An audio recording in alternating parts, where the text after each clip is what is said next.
Si vous pensiez tout savoir sur les relations dans la saison 3 des Nounous, détrompez-vous. Entre mariage officiel, infidélité scandaleuse et triangles amoureux explosifs, cette saison est un véritable champ de mines. D'un côté, Rémi se retrouve totalement écartelé entre Michel et Afoué, pendant que Mansa Koulibaly joue sur plusieurs tableaux en tombant amoureux de la femme de Rémi tout en maintenant une liaison avec sa propre secrétaire. De l'autre, Tosca reste fidèle à Serran, alors que le passé ressurgit pour Emmanuel, trompé au départ par Natacha, et qui s'apprête désormais à former un couple particulièrement inattendu avec Stéphanie. Mais au milieu de cet imbroglio sentimental, c'est la trajectoire d'Afoué et de Bernard qui réserve les rebondissements les plus imprévisibles.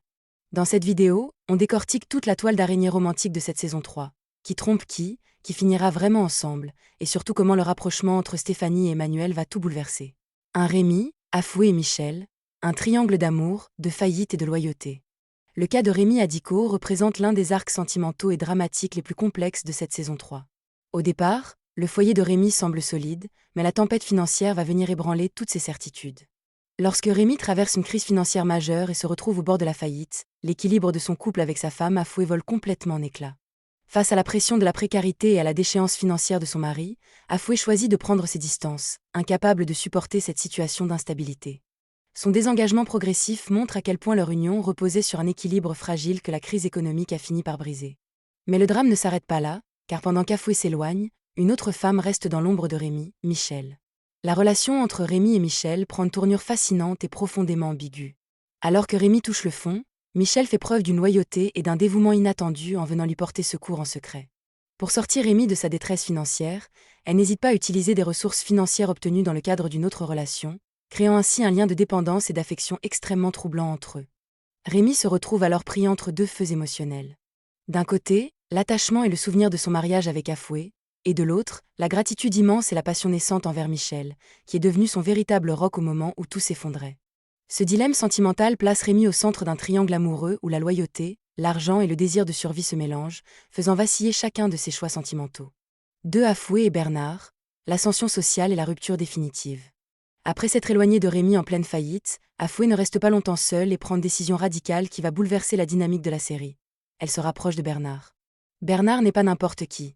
Il s'agit de son nouveau patron, un homme influent et financièrement stable qui incarne exactement tout ce que Rémi ne peut plus lui offrir à ce moment précis de sa vie. La relation entre Afoué et Bernard débute dans un cadre professionnel, mais la frontière entre ambition personnelle et attirance mutuelle devient rapidement très floue.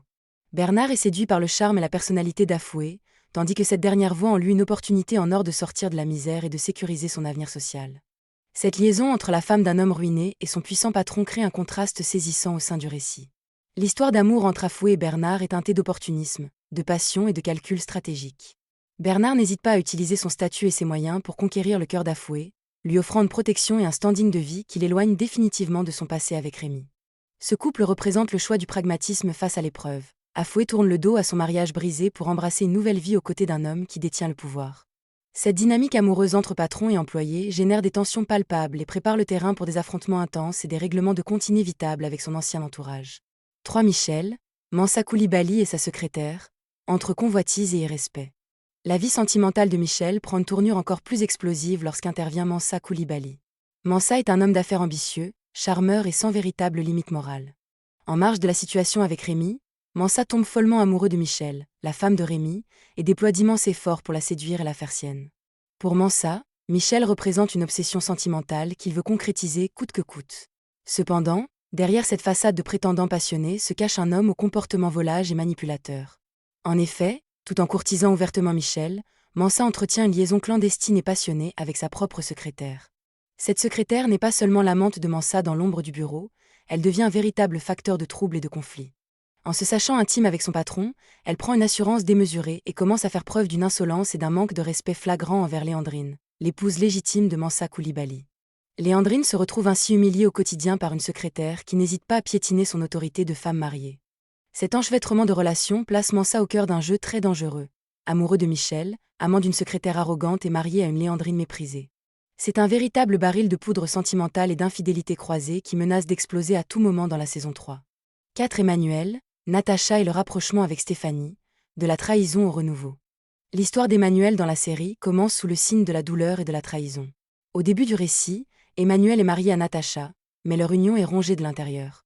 Natacha trompe ouvertement Emmanuel, bafouant la confiance de son mari et détruisant leur foyer.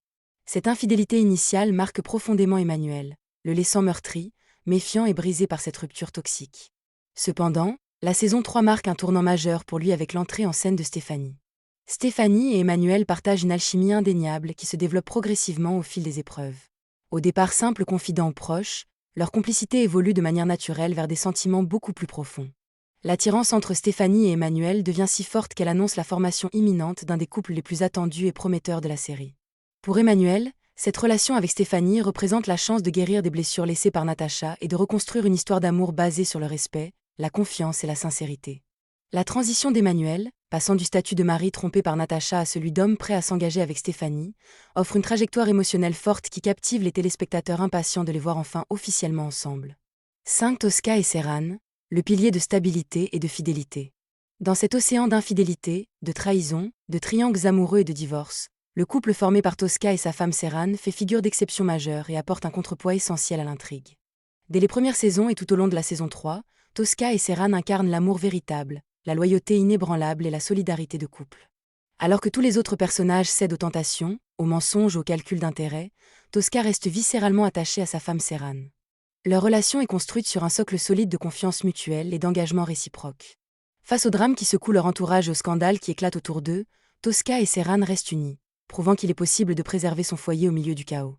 Cette stabilité offre au spectateur un point d'ancrage émotionnel rafraîchissant et chaleureux. Le couple Tosca-Serran montre une facette différente de l'amour dans la série. Pas de manipulation ni de double jeu, mais une union sincère qui résiste au temps. C'est la rencontre inattendue de deux blessures, mais aussi de deux intérêts bien compris. D'un côté, Emmanuel est un homme pris au piège. Toujours marié sur le papier à Natacha, il porte encore le poids des humiliations et des infidélités de son épouse. Meurtri mais incapable d'effacer le passé d'un claquement de doigts, il cherche auprès de Stéphanie un havre de paix, une douceur qui n'a plus à la maison et un moyen de réparer son ego brisé. De l'autre côté, Stéphanie incarne une forme de pragmatisme assumé. Ayant quitté son ancien compagnon faute de moyens financiers et de perspectives, elle ne souhaite plus perdre son temps.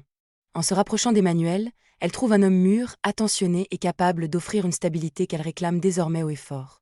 Ce couple naissant pose une question fascinante. S'agit-il d'un amour sincère ou d'une alliance de circonstances? Emmanuel cherche une consolation affective pour oublier le poison de son mariage avec Natacha, tandis que Stéphanie cherche la sécurité matérielle et affective qu'elle n'a pas eue par le passé. Une relation pansement pour l'un, un calcul de confort pour l'autre, mais un duo explosif à l'écran. Mais maman, attends!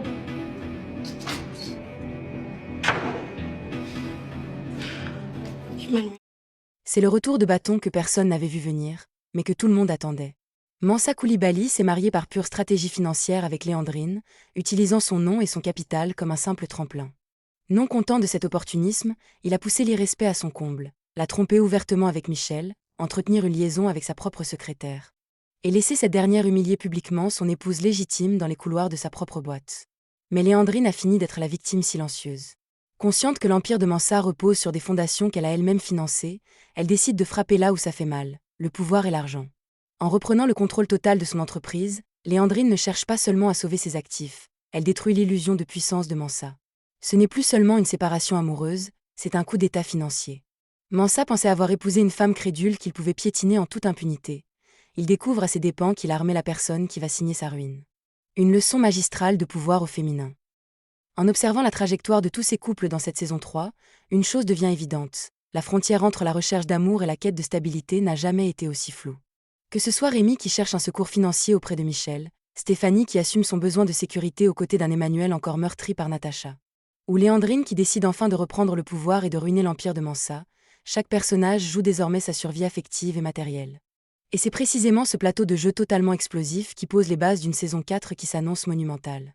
Comment Rémi réagira-t-il face au nouveau couple formé par Afoué et Bernard?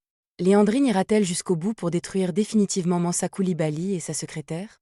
Et surtout, le rapprochement entre Emmanuel et Stéphanie résistera-t-il au fantôme du passé de Natacha?